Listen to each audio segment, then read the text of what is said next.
What's up, everyone? This is my face reveal. We did it. We hit 700 plus a few subs. Snake Tank reveal coming in 2,000 subs.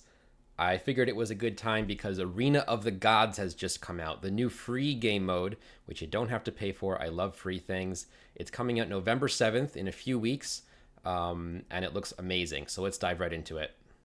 So they've told us that we're getting 35 new skirmish missions, which I don't know exactly what a skirmish mission is. It sounds kind of like it's just a campaign scenario because the missions do seem to be linked, unlike in something like, say, StarCraft 2 co op, where it's individual missions and then you're done and then you get rewards and then you play the next one. I think that these are going to be linked, and we'll see a screenshot that also proves that later.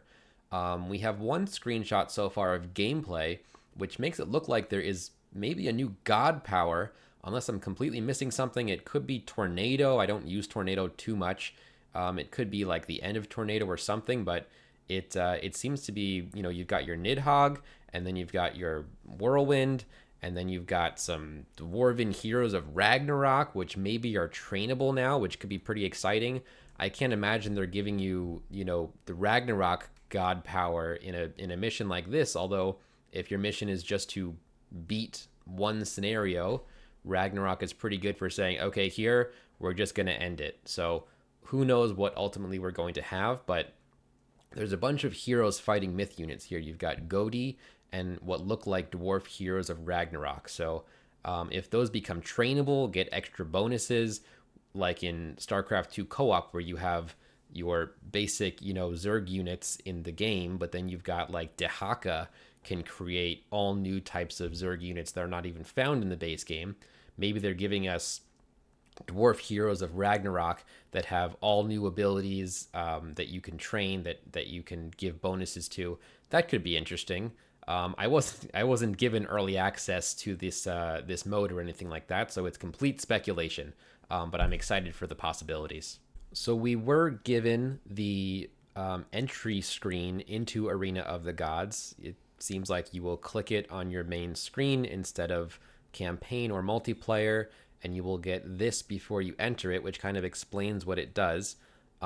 Entering the arena defies the gods' world twists. You defeat their armies, you save the world alone or with a friend. Journey with your legend, travel through gateways, claim divine blessings, and defeat powerful foes.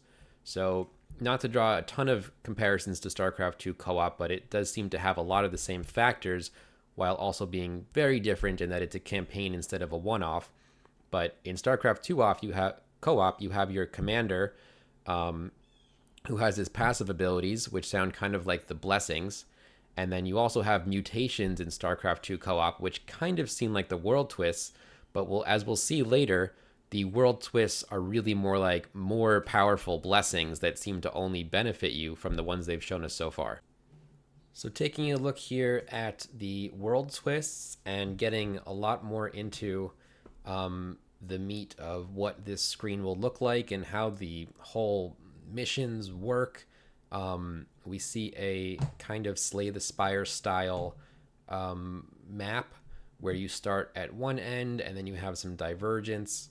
You can maybe choose, although it looks like in this map they have done both of the two options. One was apparently passed with bronze while one was passed with silver.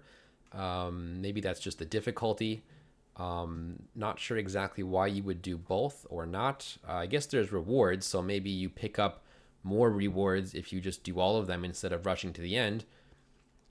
But since rushing to the end without the rewards could be harder, maybe there's some kind of reward at the end for doing it in less. I don't really know. I don't know how many roguelike elements they'll put into this. I guess we will find out. But the first world twist, Gaia's remnants of Atlantis. Gaia spawns reinforcements across the map, complete objectives to unfreeze them from Kronos' grasp. So like I said before, this is a bonus. This is not a mutation in the StarCraft sense where this hurts you and you get more experience for the match for having something that hurts you. This is a benefit. You can free the reinforcements to get extra troops. The next one is Kronos' Time Vortex.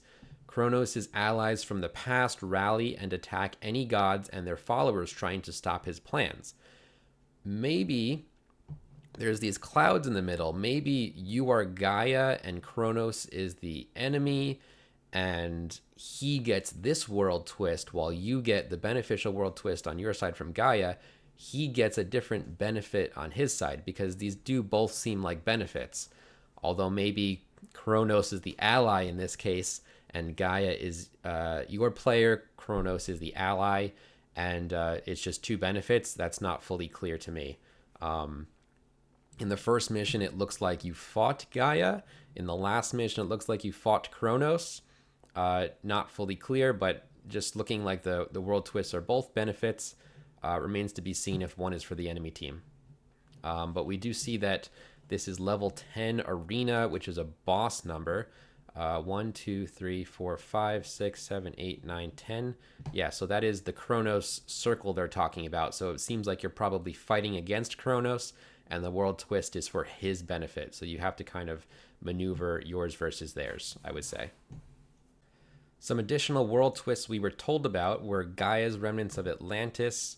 Actually, that's the one that we just saw on the screen, so they just repeated that one.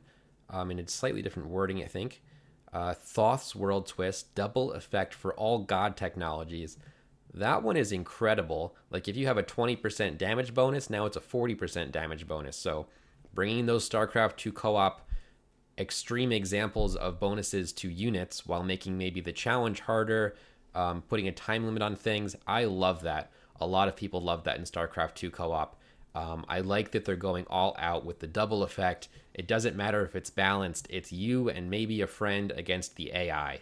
You know, you don't need to have such balance. So I hope we get some really cool explosive effects on god powers. Double effect for technology. Seems like we're already getting that. Freya's World Twist. Cavalry is more expensive to train, but transforms into infantry upon death. This is a cool effect that Age of Empires did already. I mean, they've taken ideas from Age of Empires 3 and stuff like that, so I don't know exactly where it came from. I'm more of a 2-player than a 3-player, so I've seen it there first. But yeah, it's a powerful effect. You basically get 2 units. It depends on how strong the infantry is, of course, but I'm sure that given the theme of these so far, it's going to be worth it, and it's going to be very nice. Here we have a first look at the blessings that they were speaking of in the beginning. Phrase chosen few, unique, whatever that means. I guess you can't pick it more than once. And the other ones maybe you can. Houses and manors are more expensive but spawn a villager upon building. So that will be very good for kickstarting your economy. Economic bonuses are very fun, especially when you plan on playing 35 of these missions. You want to get it going faster. Definitely something I'd pick up depending on what the other options are. But having that quick start can make these games also start up faster and be really fun. I've experienced that in StarCraft as well. With things like, free Vespene gas, automatic collection, all that stuff, especially when you're playing against the AI, just makes it feel so smooth. Gaia's Lashing Roots. Heroes and legends deal area of effect damage. Now, if this one is not unique and you can stack this, imagine what a Hetaeros does right now. Put that on your legend, which I guess is kind of like maybe a Dahaka style hero. Are we getting heroes in Age of Mythology with skill points and stuff? I kind of doubt it, but maybe we will. Otherwise, maybe it's just like a campaign style Arcantos type guy that gets passive bonuses. Imagine a Arcantos with stacking area of effect damage. He could take on a whole army. Sounds pretty cool. Odin's Outlaw Wisdom. Special abilities and god powers recharge faster. We know some of those are very broken. Like if you could stack this on a Chimera, again, that Chimera could probably take out whole armies by himself. Fast meteors. We've seen many complaints about Fimbulwinter, but using that against the AI recharging very quickly could be very fun. This last screenshot that we're going to look at is the last one that they gave us. Gaia is telling us about her blessing. She's given us Lashing Roots. The next time your foes surround you, they will regret it. That kind of sounds like a one-off blessing, like you get some kind of a shield, and if you get attacked on your legend, that it explodes and destroys all of them. But none of the blessings so far have been one-off. So maybe it's more of like a passive Thorns effect from the Keeper of the Grove from Warcraft 3, that type of thing. I can't help but make a comment on how pre-revision the Gaia graphics look. I hope that that's updated for the actual game. That's a face only an oak tree could love. I'm sorry, Gaia. That's all for today. Stay tuned for my next video about. Until next time.